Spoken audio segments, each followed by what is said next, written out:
এই মুহূর্তে আমরা কথা বলবো যে আশিস বন্দ্যোপাধ্যায়ের যিনি ভাই রয়েছেন, ভাইয়ের সঙ্গে আমরা কথা বলার চেষ্টা করবো। এখানে আশিস বন্দ্যোপাধ্যায়ের ভাই, তিনি যে প্রথম তিনি যখন দেখেছিলেন, সেই তার সঙ্গে কথা বলার চেষ্টা করব। যে দুর্নীতির সঙ্গে তিনি জড়িয়ে গেছিলেন, মানে জড়িয়েছিলেন, যে অভিযোগ করা হ্যাঁ, এটা সত্যি কথা। উনি কোনো দুর্নীতির সঙ্গে কখনোই যুক্ত ছিলেন না, কোনোভাবেই। উনি 5-5বারের এমএলএ ছিলেন, তার আগে পার্টিও করেছেন, দল করেছেন, মানে বর্ধমান ইউনিভার্সিটি জিএস ছিলেন, কিন্তু কোনোদিন কোনো দুর্নীতির সঙ্গে উনি কোনোভাবেই যুক্ত না। এটা আমরা আশিস বন্দ্যোপাধ্যায় জড়িয়ে সেটা যদি মানে হয়, কারণ হয়, তাহলে নিশ্চয়ই তাকে জড়িয়ে দেওয়ার একটা হয়তো চক্রান্ত চলছিল।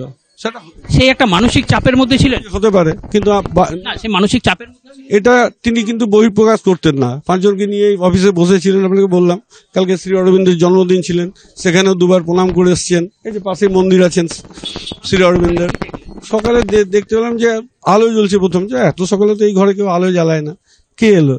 দরজাটা ফাঁক ছিল আপনার, একটু দরজাটা মানে একটু পুরনো দরজা, একটু ট্যাচা হয়ে হয়।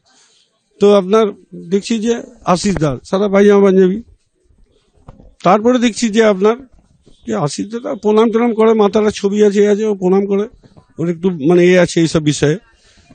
তারপর দেখছি যে একটা দড়ি, মানে যখন দেখলাম দড়িটা চোখে এলো, তখন একটু কাছে গিয়ে, দরজার কাছে গিয়ে আপনার একটু দরজাটা করে দেখলাম। তখন দেখছি যে সকালে ওইটা বলা খুব মুশকিল। তখন হয়তো যখন বেরিয়েছেন তখন আমরা উঠিনি। হ্যাঁ, উনি মর্নিং ওয়ার্কের ওর স্বভাব ছিল। তারপরে এখানে এই বিবেকানন্দ রোডে একটা মা দুর্গার মন্দির আছে, আগে সেখানে গিয়ে আগে প্রণাম করতেন, তারপর উনি মর্নিং ওয়ার্কে যেতেন, তারপর বাড়ি ফিরতেন। সেই মর্নিং ওয়াকেই বেরিয়েছিলেন? মর্নিং ওয়ার্কে, হ্যাঁ, পায়জামা পাঞ্জাবি যখন পড়েছিলেন তখন নিশ্চয়ই মর্নিং ওয়ার্কে বেরিয়েছিলেন। তারপর কি পার্টি অফিস? তারপরে পার্টি অফিসে এসে, পার্টি অফিসে তো আমরা দেখলাম, তাহলে নিশ্চয়ই পার্টি অফিসে ঢুকেছিলেন, তারপরে এটা ইনসিডেন্টটা ঘটেছে।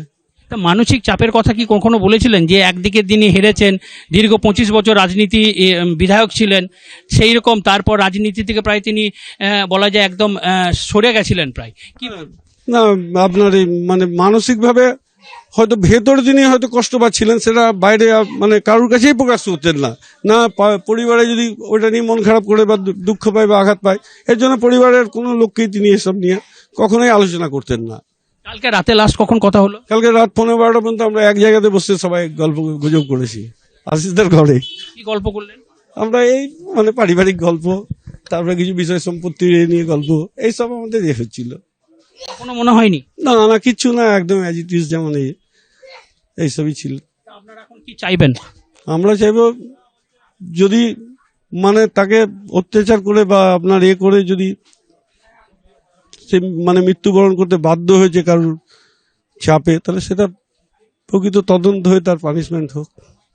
একদমই। একটা জিনিস খুব পরিষ্কার, যে তিনি জানিয়ে দিলেন যে প্রকৃত তদন্তে তারা দাবি করছেন, এবং তাদের বক্তব্য খুব পরিষ্কার যে আশিস বন্দ্যোপাধ্যায় রাজনীতি থেকে একদম সরে আসেননি, তিনি রাজনীতির মধ্যেই যুক্ত ছিলেন।